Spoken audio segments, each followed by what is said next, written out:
अमित जी, अखिलेश जी कुछ कह रहे हैं कि नहीं, हमने पिछले 10 सालों में बहुत ढेर सारे मुद्दे उठाए हैं, जनता को समझाया है कि किस तरीके से जनता को चुनाव लड़ना है।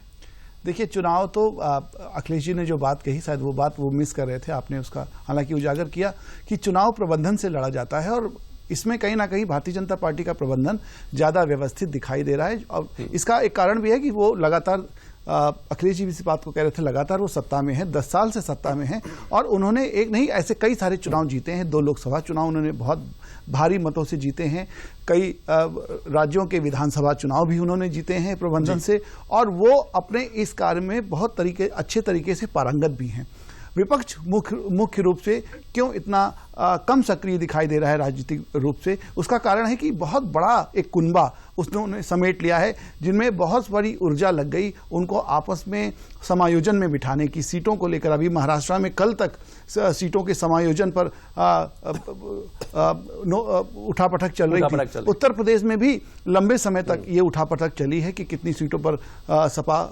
समाजवादी पार्टी लड़ेगी, कितनी सीटों पर कांग्रेस चुनाव लड़ेगी और आरएलडी के साथ गठबंधन कैसा जाएगा और कैंडिडेट कैसा होगा, तमाम उहापोह की स्थिति है। निश्चित तौर पर